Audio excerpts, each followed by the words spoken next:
লালন শুধু গাইবার জন্য না, এটা কিন্তু পাঠ্য বইয়ের অংশ ছিল। কবিতা আকারে বহু বছর ধরে বাংলা বইয়ে অন্তর্ভুক্ত মানব ধর্ম। লালন গীতি, লালন পাঠ নিষিদ্ধ করা হয়েছে কি? লালন কি লিখেছেন না জানলে সেটা আপনার ত্রুটি। যিনি এফবিতে এই কবিতার দুটো লাইন লিখেছেন, তিনি কেন আসামি হলেন? রবীন্দ্র, নজরুল, রোকেয়া, জীবনানন্দ, জসিমউদ্দিন এর পূর্বসূরিদের একজন লালন। তাকে পাঠ করুন, তার জীবন পড়ুন, তার লেখা পড়ুন, মস্তিষ্কের অন্ধকার কুঠুরি খুলে যাবে। সবকিছুতে কেবল ধর্ম খুঁজে পান, এতটাই মূঢ় যে মানবতা কখনোই সামনে এসে দাঁড়ায় না। পুরো কবিতাটা সব লোকে কয় লালন কি জাত সংসারে।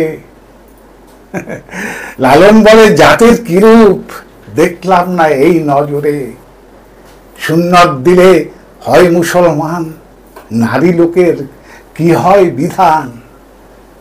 বামন চিনি পইতে প্রমাণ, বামনি চিনি কি করে। কেউ মারা কেউ তসবি গলে, তাইতে কি জাত ভিন্ন বলে। আসা কিংবা যাওয়ার কালে জাতের চিহ্ন রয় কারে। জগৎ জুড়ে জাতের কথা লোকে গল্প করে যথা তথা। জগৎ জুড়ে জাতের কথা লোকে গল্প করে যথা তথা। লালন বলে জাতের ফাতা ডুবাইছি সাত বাজারে। লালন বলে জাতের ফাতা ডুবাইছি সাত বাজারে।